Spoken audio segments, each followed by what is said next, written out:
Welcome to How to Talk to Kids About Anything with Dr. Robyn Silverman, a podcast loaded with practical tips, powerful scripts, personal stories, and simple steps to make even the toughest conversations easier. So get ready to get the information you need to make the impact you want from someone you trust, your friend, parenting expert, Dr. Robyn Silverman. Hello and welcome to How to Talk to Kids About Anything, where we give you the tips, scripts, stories, and steps to make even the toughest conversations easier.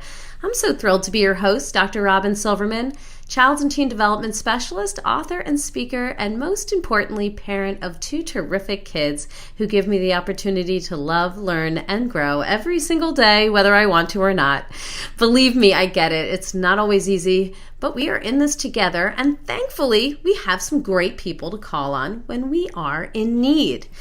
So girls and friendship. For some, this topic makes them smile and think of the most endearing, close, meaningful relationships of their lives. For others, it makes them sweat and feel a little sick. Maybe it's a little bit of both. There's been so much research on same-sex friendships, but perhaps the most renowned study was done by the National Institute of Mental Health in 2009, where researchers looked inside the brains of children ages 8 to 17 to assess the responses to potential friendship opportunities. The results showed that the way girls responded to the anticipation of making a new friend was quite different than the response of boys.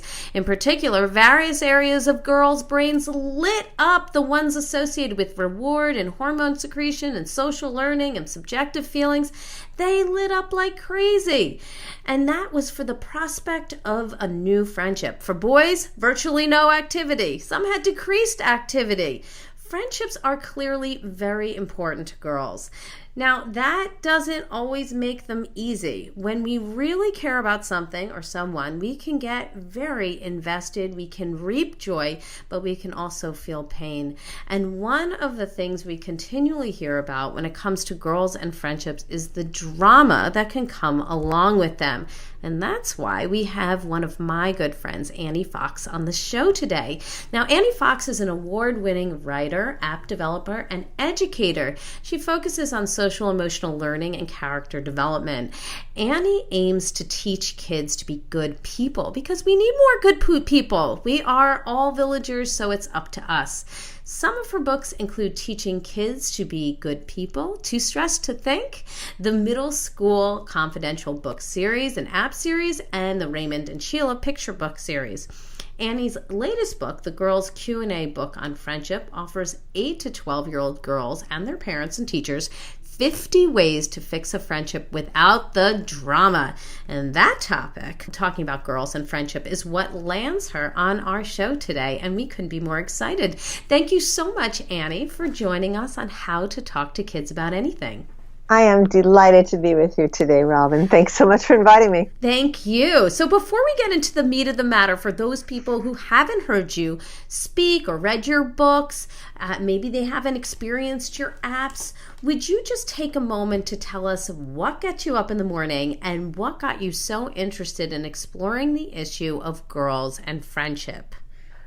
Well, for the last, 20 years, I have been on the receiving end of email, mostly from girls from around the world, mostly asking questions about why is my friend not acting like a friend? Help, please. 20 years, I started a teen website, and the email has been coming in steadily from that first day, which is mind-boggling to me. So when a kid tells you this is what's getting me in trouble because I don't understand pieces of it, then me as the educator, me as the writer wants to give them the content they need to do better in those social choices that they make now online and off. Well, thank goodness for you. And, we know friendships are they're really tough. They can be complex. They can be filled with drama. But why girls? Why are girls' friendships so complicated? Well, I think you really hit on it in your intro, Robyn. They're very invested emotionally. I have a pet theory that girls are trying out in their friendships in the the early grades and into middle school, they're looking for the one. They're looking for intimacy that will later possibly turn into a romantic lifetime partnership. And so they give it all. And when there's a bump in the road, they feel that dread. Am I losing the one? Am I falling out of favor? I get so many emails from girls that it's like from the first line, you know exactly where it's going. It starts off with, me and my best friend have been so close, with a million O's, so close since third grade, and now we're in eighth grade, and a new girl has come into the school, and now my friend wants to spend more time with her than she does with me. I feel like I'm losing her. How can I get her back? So it feels like a love that's on the way out and desperate to try and turn back the clock. And they are very intimate, those best friends, and while they're not perhaps a love relationship, that they are incredibly meaningful. We divulge our secrets. This is somebody, in your example, that has known years of secrets, years of mistakes. I think of one of my friends who I've known since I was 2 years old, and a lot of information. Nowadays, we have an added complexity of social media, and I'm wondering how social media impacts the conflict aspect, and do we really need to be teaching our girls about social media and how it can impact friendship? We sure do. I mean, it used to be that if I had something going on between you and me as my best friend, we would work it out because we had to. And the other part of it was that, the bell would ring and I walked off in this direction to go home and you walked off in that direction. We had time to think about it, and time to cool down. And now what happens is the moment the bell rings, the texting begins, the recruiting other people to my side of the feud, to get people to pile on, to make choices, to show loyalty. Well, if you're friends with her, then you can't be friends with me. All of this stuff takes away our opportunity as individuals to process things and reflect upon things. And as I say, to cool down. We have no opportunities. Kids nowadays have very little time to just take a deep breath and get your hands off of the keyboard and just disengage from the drama so that you can then come back to your decision making in a more mature way, I would say. And with that knee-jerk reaction, which is demanded of us with social media all the time. You're pinged all the time with the texts, and girls have very little self-control when they get a text. Little self-control not to respond. And so it's hyper all the time, and that doesn't make for the best decision making.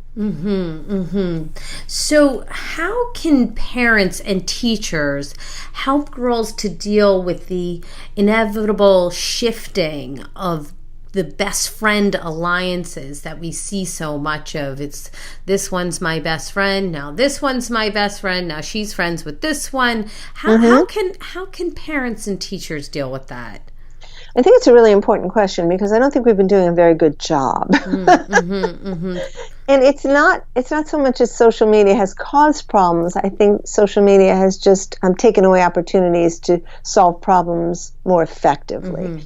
And so when your daughter is clearly upset with what's going on in the conversation that's taking place in the device in her hand, you would do very well to advise her to get her hands off of the keyboard, to put it away. She will not want to relinquish that because on some level she feels like if she keeps involved in the drama, then she is likely to punch her way out of it. But the truth is more likely that if she takes a break from it, really a break from it, and you can enforce that depending on how old your daughter is, pry it out of her hot little hand and just say, honey, you need a break. Right. You need a break from this. I'm taking this away for now, okay? And during that off time, you can encourage her, go outside, get some fresh air, take a warm shower, listen to music, engage with the family, help you make dinner, do other things. Or if she's up for talking, now you have an opportunity to actually talk about what's going on. And for you as a parent to just listen. And that's a rare thing when the kids are constantly engaged with this split-second repartee via text. Nobody's really listening to anyone. That's but a good point. if you can calmly be there with your daughter, make eye contact, and just nod and just listen and go, I get that. Yeah, I'm sure that was scary for you. How embarrassing. I understand. Tell me more. And let her talk about her feelings, just to have you listen and acknowledge without judging or invalidating or interrupting will let her release some of that intensity that makes everything feel like such an emergency. What you're saying is so important, and I feel like, what a gift to give to your daughter, your focused attention with no social media interrupting, and either one. Either one. Either Good one. Point. Because it doesn't help if you've got your smartphone in your hand and you're going, honey, I am listening. Yeah. Right, I'm listening. As I'm writing something up on Facebook. Exactly. So if we could take a step back for a minute and talk about choosing the right friends. I mean, if you're, continually seeing your daughter choose friends who don't seem really kind, who aren't very thoughtful or empathetic, what is the course of action? Maybe she's choosing people who are, very popular, but perhaps not really deep and kind. What would you do about that kind of situation? What a great question. Okay, first of all, you got to walk the walk. Mm-hmm.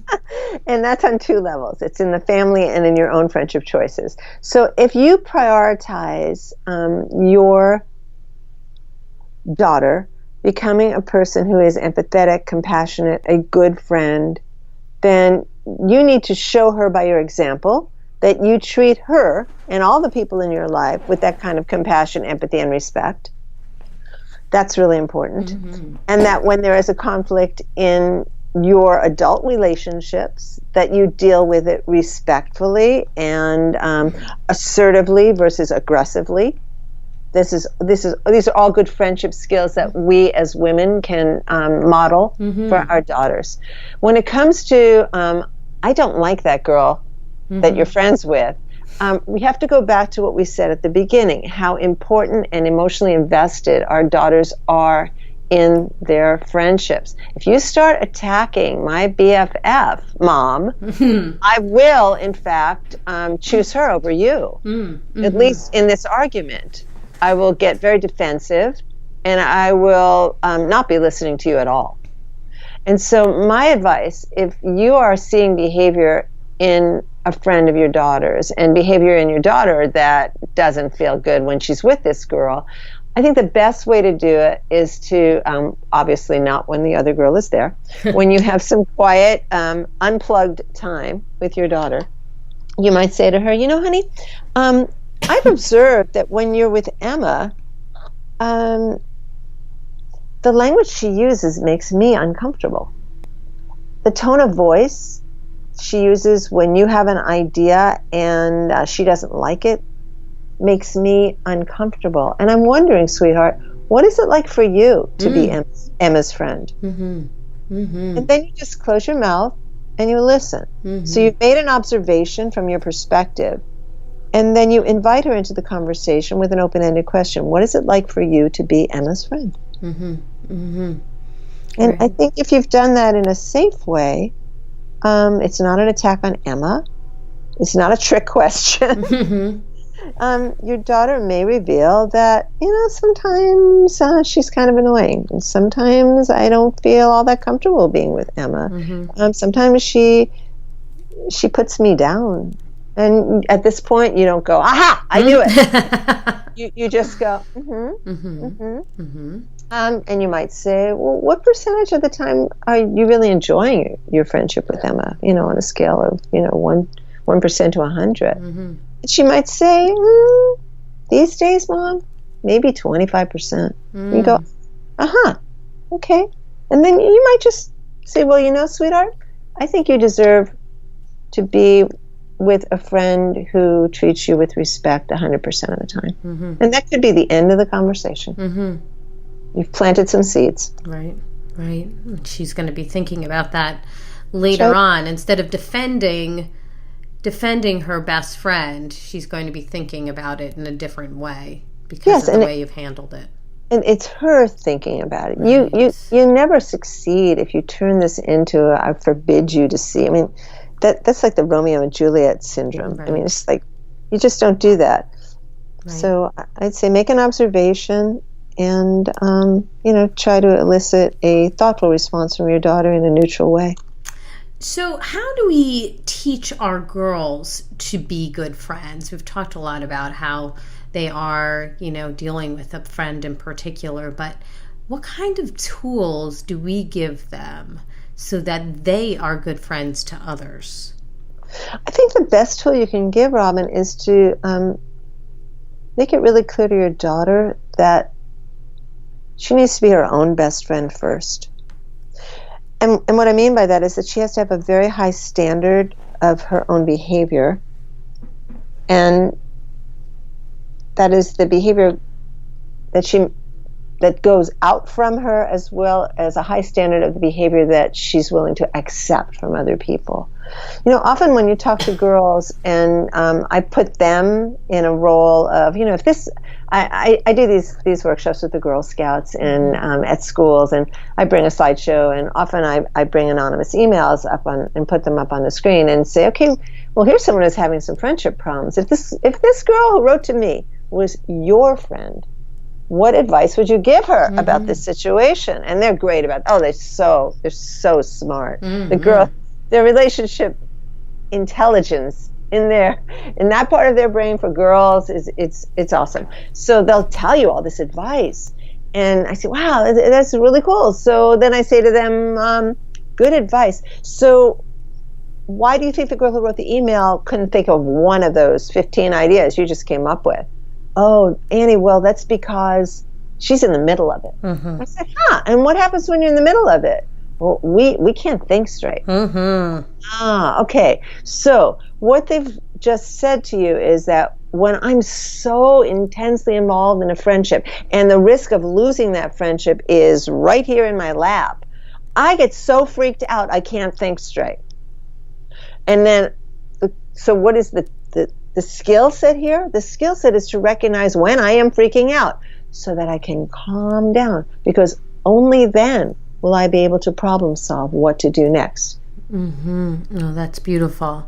Have you worked with any girls who have used some of these skills that you've taught them to kind of turn things around for them? Is there any situation you can tell us about where you've seen this sort of success in action? Yes, and I'm so glad you asked, because whenever I go to a school, at the very end, I do something called the breathing challenge. It's a real world assignment, meaning, this was all fine that we had this time together in a school assembly and you learned some cool stuff, but I know you're busy and you got a lot of stuff on your mind, and maybe you'll remember a little piece of it and maybe you won't. So I want to give them a real world assignment, and it's called the breathing challenge. And after I've taught them how to do this like slow, deep inhalation through their nose and relax the jaw and exhale slowly through their mouths, and do that several times, I explain what's going on in the brain when they do that and how it will in fact take them out of the emergency stress central mode into their higher thinking, critical thinking, problem solving part of their brain. Then I give them an assignment, and I said, okay, so between now and when you go to sleep tonight, I'm thinking there will be at least one time when someone annoys you or says something rude, or you feel confused in a friendship, whatever.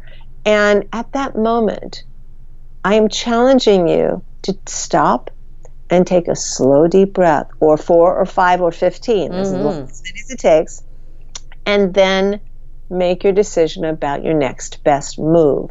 And if you would email me, let me know what happened before and what happened after, then I will, in fact, enter them into an opportunity to win a free copy of my book. Oh, awesome. So then I get that immediate feedback, which is so cool because I love to see the answer to the question you just asked me. So often what I will get is, wow, Annie, after school I had soccer practice, and, there was this girl on my team who was just like elbowing me, and she was like hogging the ball and just being really rude. And what I felt like doing was just like kicking her in the back of the leg. But instead, I took a slow, deep breath, and I backed off, and she ended up passing the ball to me. Nice. And she goes, yes, this stuff really works. I love that. Yeah, I love it too. And I think that when kids have just one outside of the school experience of using this very simple technique successfully, then they go, wow, I want to try that again. All right, we got to use this technique then. We've talked so much. It's so interesting in so many different areas, whether it's dealing with big feelings or big decisions. This breathing, it makes a huge difference. I feel like this is one of those skills we should be teaching in school, at home, just how to breathe, because it seems to just help to collect us as parents and as kids, and so that we can make better decisions that are more in tune with what we really want rather than what we are doing in the moment. I would definitely agree. Just model it. You don't have to say, okay, we're going to have a breathing lesson now. You just model it. I have a 2.5-year-old grandson now, and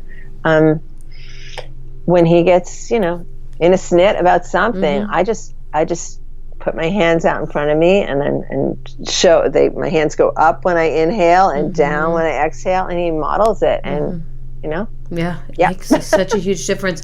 I'm wondering, when it is time to sit, to kind of have a conversation with our girls about friendship, and we can have plenty of these, but let's say if your daughter continually feels left out, let's just be, because that's like a very typical scenario. And she comes to you and she says, out in recess or, at school, at lunch, whatever it is, my friends are continually leaving me out. I feel like I'm just not included anymore. Maybe it's on social media, maybe it's not. What kind of thing can we say to our daughter that helps to open up a conversation and helps her to move forward? I just took a deep breath. First, I want to acknowledge to the moms who are hearing this imaginary complaint from a daughter, and it probably goes, yeah, my daughter has said that. I want to acknowledge that when our kids are hurting, it hurts us. Yes. And it's a good time to take a deep breath for us when we hear that, because we don't do our best parenting when we're upset. And we're feeling, who are those kids who are leaving my daughter out? I'm gonna, the mama lion comes out, and you want to punish the kids. I mean, not literally, but you want to protect your child. Right. And it's very it's frustrating for parents as their children get older to recognize that when they're out of our sight, we cannot always protect them from the rudeness, the lack of friendship that they may experience at school. We can't do that as much as we would like to. We can't do that, and so we need to help them develop a set of real standards when it comes to what is a real friend versus the other kind. And that's an important concept in my book as well. I think girls, they fall into friendships in the same way that we often, fall into romances. And sometimes it works out, and sometimes you may find out that this person that initially you were just crazy about really has a lot of character traits that don't mesh very well with yours or with your values. So it's not a good match. Right. And because girls become so invested and they don't have the breadth of life experience, they tend to hang on to friendships where we might say, this just isn't working for me. So, girls may come from scarcity in that way, thinking, I'll never have another best friend like this one, even though it's not great. So I think it's really important to help girls develop this set of standards, because it's going to take them into their entire life. So to start really simple, to say to your daughter, let's make a list. We'll take a piece of paper and fold it in half lengthwise, and on the left-hand column we'll say real friends, and on the top of the right-hand column it says the other kind. And have your daughters just fill in the blank of this sentence. A real friend is. And there are no right answers here. It's just what your daughter thinks. And let her actually, if she's old enough to write, let her write it down. Don't comment on them. Just let her just do this brainstorm. And she'll get a real long list there. And then on the other side, other kind of friend. The other kind of friend is. And boy, chances are she will have a longer list on that side. And then she's essentially saying, this is what's important to me, at least on paper. Now, then becomes the self-assessment. If she says that Janine is her best friend, then you might say, well, how does she measure up? You say a real friend is all these things on the left-hand side.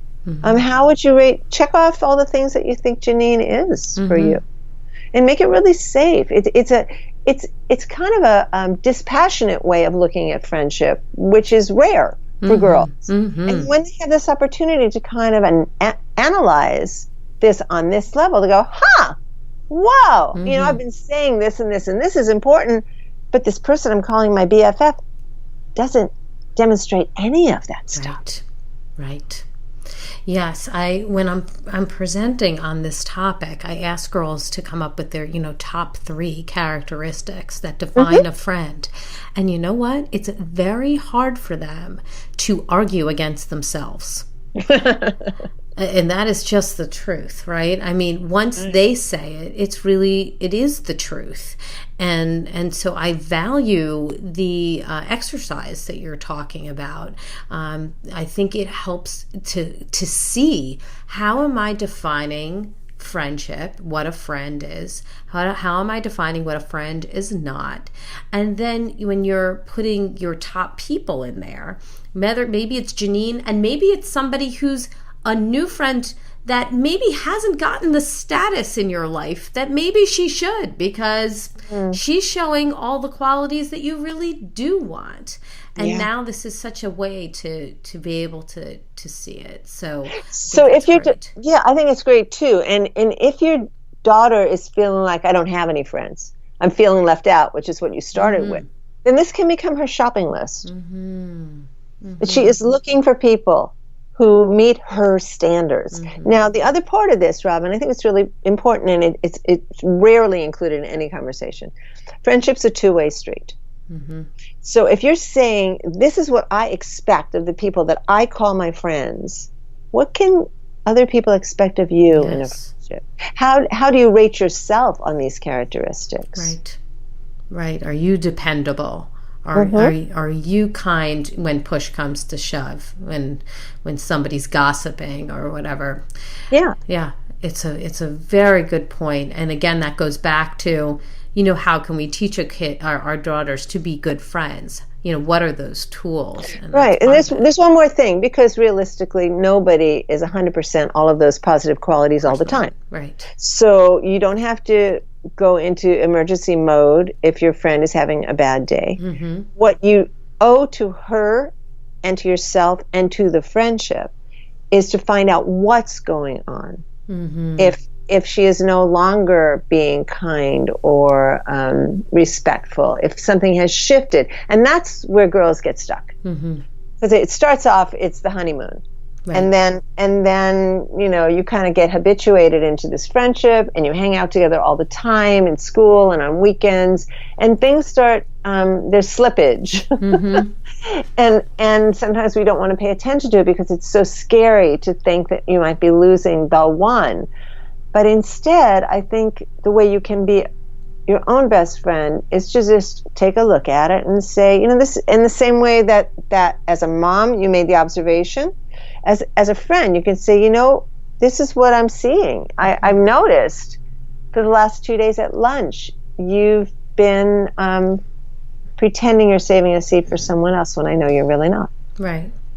What's up with that? What's up with that? Being assertive about it.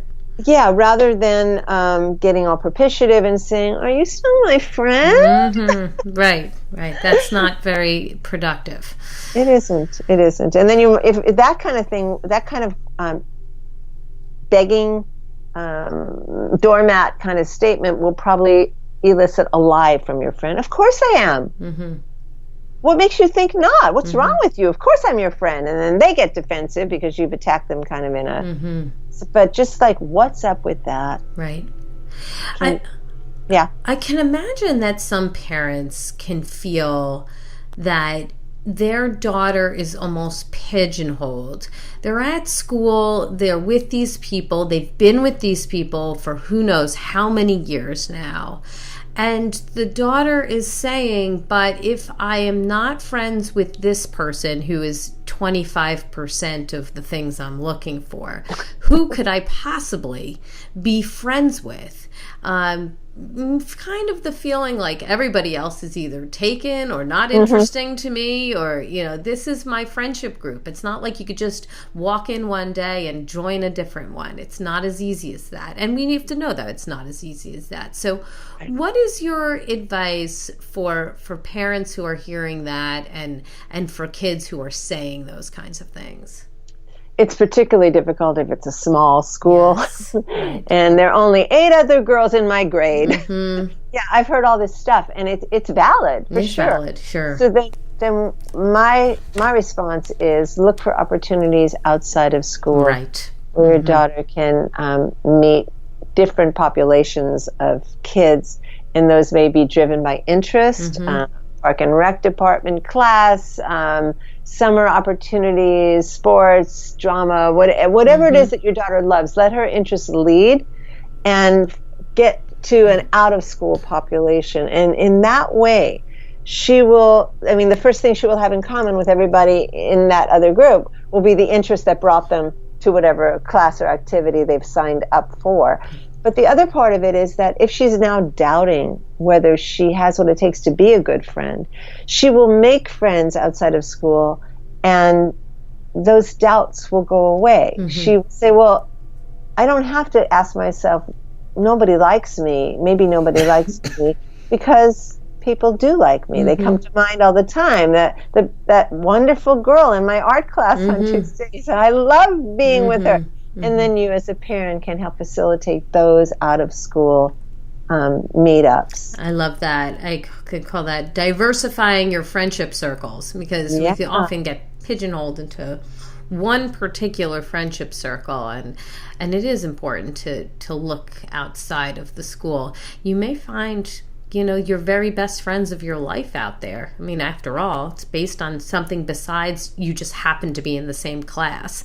Now it's based on some kind of interest.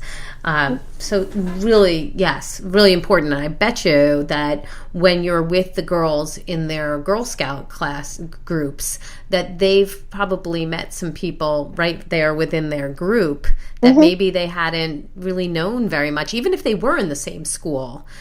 Maybe they weren't in the same class. Maybe they weren't on each other's radar. So that's an interesting thing too. And I just want to say that it can be scary to reach out to a new person, right? Especially if you don't get the approval of the other girls in your group.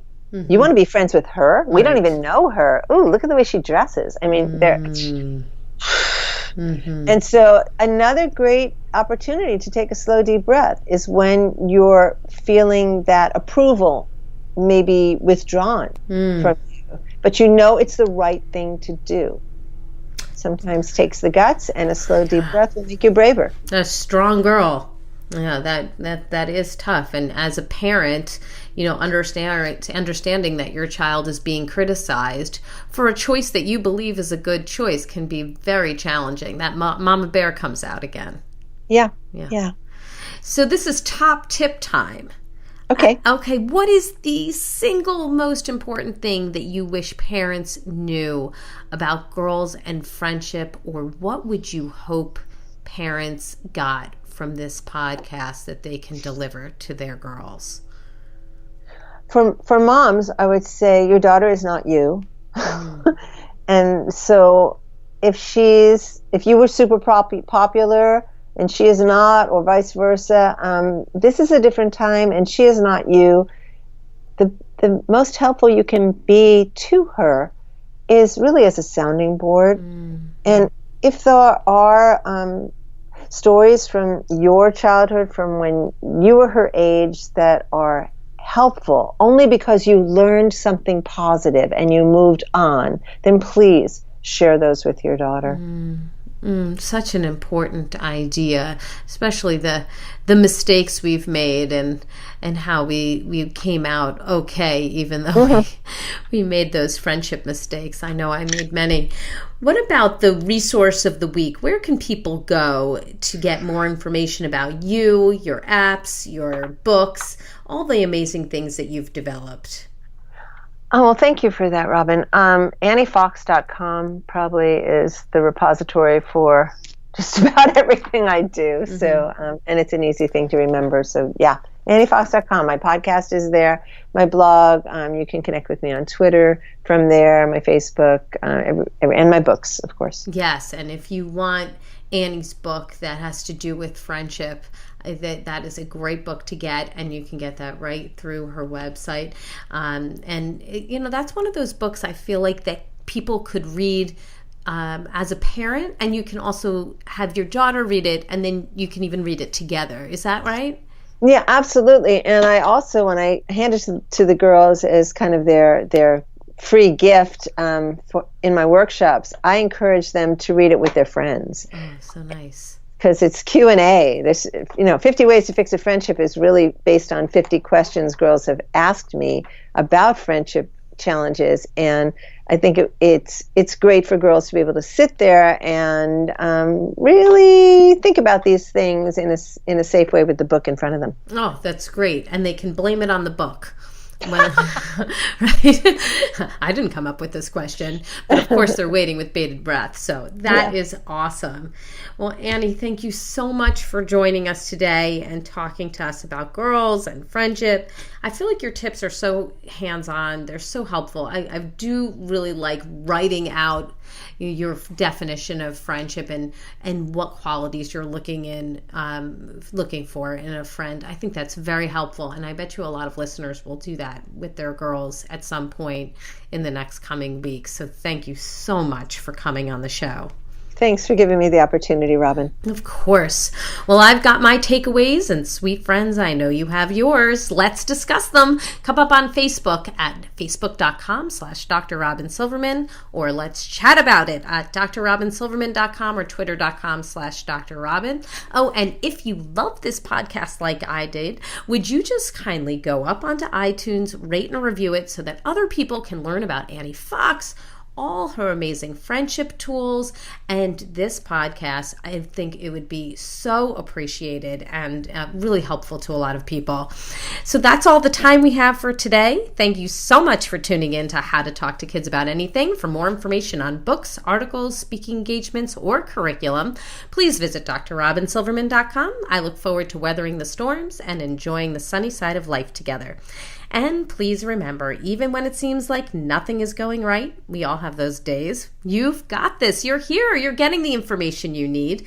And on the days that we fall short, never forget there's always tomorrow. Parenting is the ultimate do-over. I get it. And as there are moments when we doubt our know-how, our choices, and our sweet, sweet sanity, please know you are 10 times the parent you think you are. Until next time, this is Dr. Robyn Silverman with How to Talk to Kids About Anything. Please tune in again and keep connecting through conversation. See you next week. You've been listening to How to Talk to Kids About Anything with Dr. Robyn Silverman. For more information on books, articles, speaking engagements, or curriculum, please visit drrobynsilverman.com.